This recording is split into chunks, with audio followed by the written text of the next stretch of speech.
Good morning, students. Today we are going to start with the next topic of our chapter 4, that is democratic upsurges. So, this is the last topic of the chapter, and this is the new entered topic in your chapter, that is democratic upsurges. अभी तक हमने इस chapter में जो हमारी personalities add हुई थी हमने उनके बारे में पढ़ लिया. What is emergency, consequences of emergency, the lessons we take from emergency, and the democracy after emergency, that we all studied. Now today I am going to start with the new topic, that is democratic upsurges. So what do you mean by upsurges? First, increasing in participation of the people in the democratic politics of a country is broadly characterized as democratic upsurge. Upsurge means किसी चीज़ में आप बढ़ चढ़ के participate कर रहे हैं, दोबारा से आप पार्टिसिपेट कर रहे हैं. तो जब जो है लोगों का डेमोक्रेटिक पॉलिटिक्स में जब पार्टिसिपेशन बढ़ जाता है किसी भी कंट्री में, तो उसको हम डेमोक्रेटिक अपसर्ज बोलते हैं. तो आपने अभी देखा था पिछली वीडियो में जब हम इमरजेंसी की बात कर रहे थे, तो उसमें जो डिफरेंट लोग थे, people are aware about emergency, हमने उसमें स्ट्राइक्स देखी. तो आप अगर अपने दिमाग में कंक्लूड कर रहे हो, तो I have covered all the most of the people of the society, चाहे वो स्टूडेंट्स ऑर्गेनाइजेशन थी, चाहे वो रेलवे वर्कर स्ट्राइक थी, नक्सलिस्ट मूवमेंट था, सिविलियंस के मूवमेंट्स थे, बंद थे, स्ट्राइक थी. मीन्स लोगों का पार्टिसिपेशन जो था वो बढ़ रहा था. That's why it is called as democratic upsurge. तो इसमें हम तीन चीज़ों के बारे में पढ़ेंगे: participation of youth and people and students in democratic upsurge. तो हमारे इसमें जो है तीन डेमोक्रेटिक अपसर्ज आते हैं. द फर्स्ट वन इज, ठीक है ना, so first democratic upsurge could be attributed from 1950s till 1970s, which was based on the participation of Indian adult voters to the democratic politics both at the center and in the state. पहला जो democratic upsurge आया था बेटा, उसमें 1950s से लेके 1970s तक जो इंडियन एडल्ट वोटर्स थे उनका पॉलिटिक्स में पार्टिसिपेशन जो था वो बढ़ गया था, चाहे वो सेंट्रल गवर्नमेंट हो और चाहे वो हमारी स्टेट गवर्नमेंट हो. तो इसमें हमारी जो सोशलिस्ट पार्टी है उसका जो पार्टिसिपेशन था, उसके द्वारा जो लोगों का पार्टिसिपेशन था वो काफ़ी बढ़ गया था. 1950s से लेके 1970s का बहुत अच्छे से आपने पढ़ लिया, पिछले दो चैप्टर्स में हमने अच्छे से पढ़ लिया है.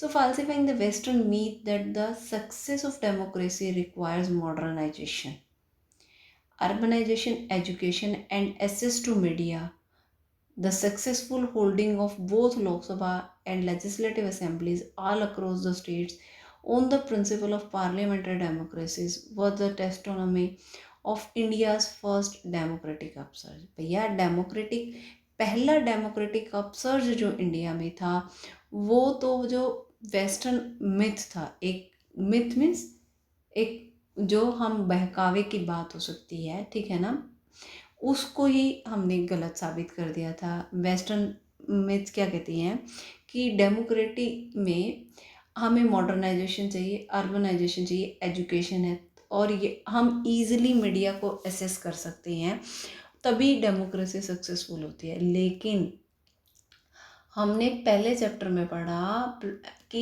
इंडिया में जो फर्स्ट जनरल इलेक्शन हुआ था, that was a landmark in the history, कि इतने बड़े स्केल पर इतनी बड़ी इलिटरेट कंट्री में हमने डेमोक्रेसी इलेक्शन जो है स्थापित की है. फर्स्ट इतने बड़े डेमोक्रेटिक इलेक्शन हुआ and that was very successful.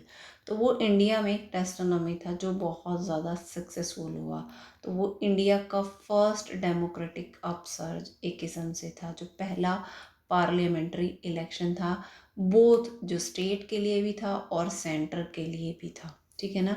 So it is not necessary for in a democracy कि हर आदमी जो है वो एजुकेटेड हो, मीडिया को एसेस करता हो.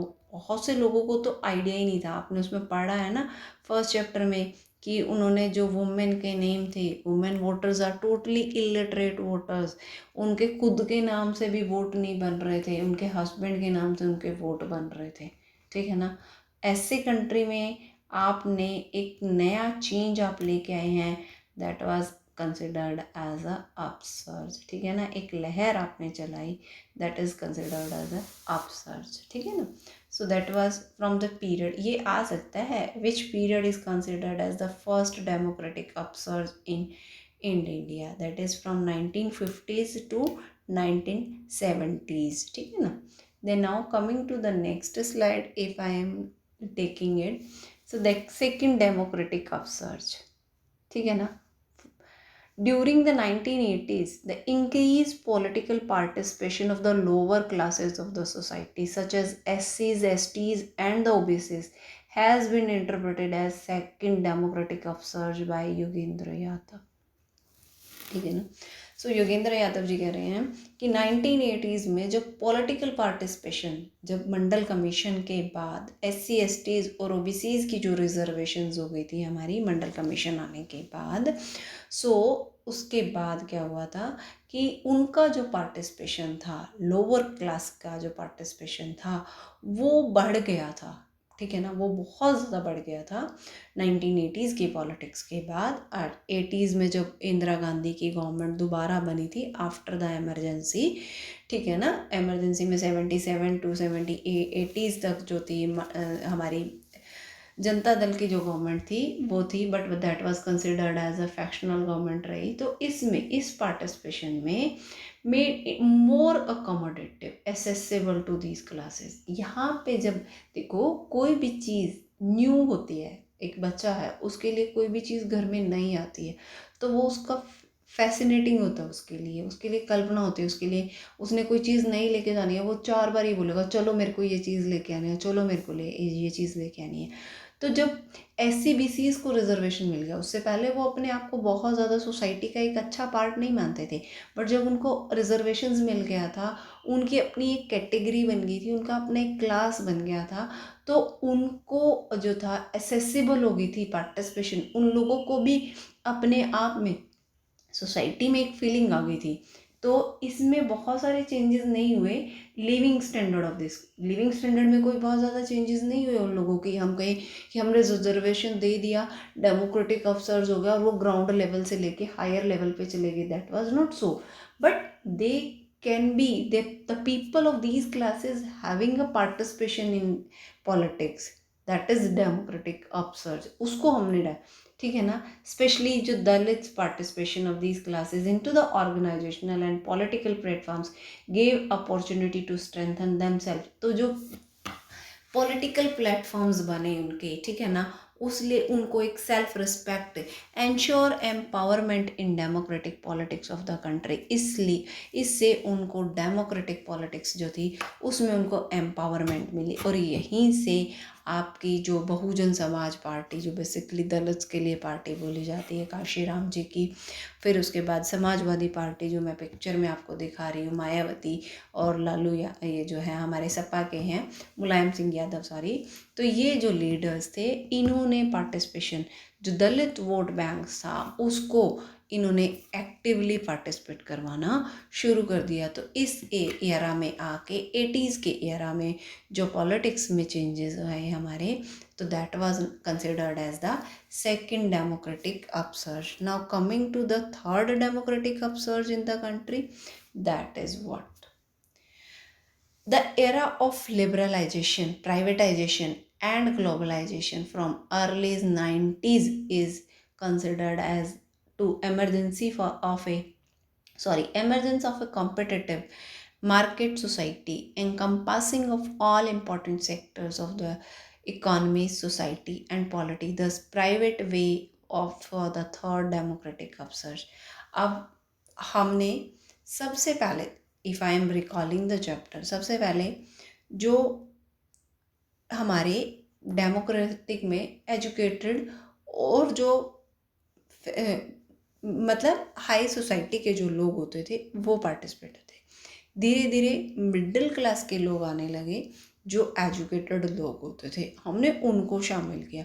उनके साथ साथ वुमेन पार्टिसिपेशन बढ़ गया। वुमेन पार्टिसिपेशन के साथ फिर जो लोअर कैटेगरीज के लोग थे उनका पार्टिसिपेशन भी बढ़ गया, ठीक है ना। तो हमने सभी सेक्टर्स को इंक्लूड कर लिया। नाउ व्हाट, अब सोसाइटी एक अलग मोड पे जा रही थी।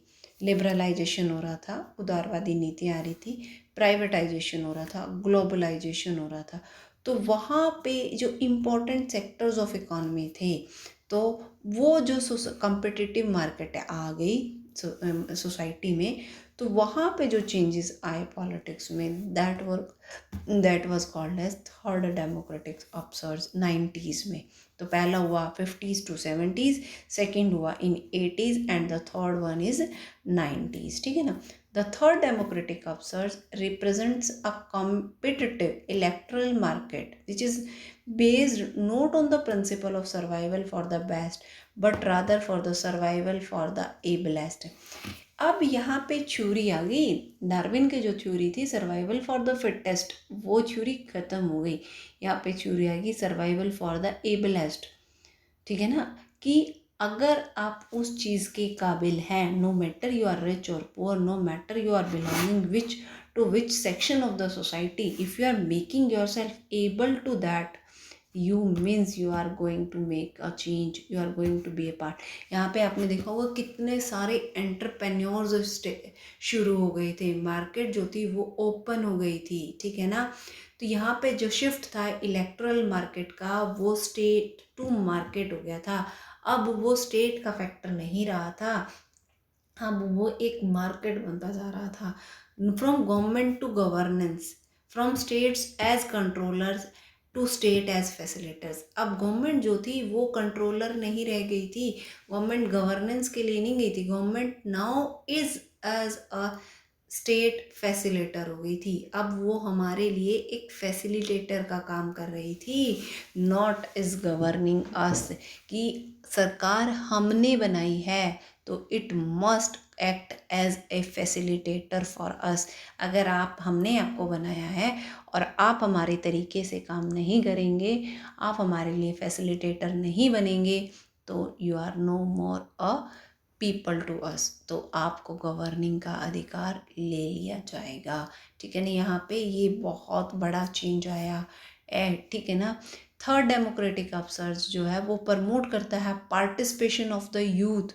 यूथ का पार्टिसिपेशन फिर से बढ़ गया था, विच एक सिग्निफिकेंट फिगर है। Youth, India is a young country if you are saying, तो यहाँ पे यूथ का जो है एक चंक, that is a chunk in Indian society, have emerged as a real game changer in view of increasing electoral preferences।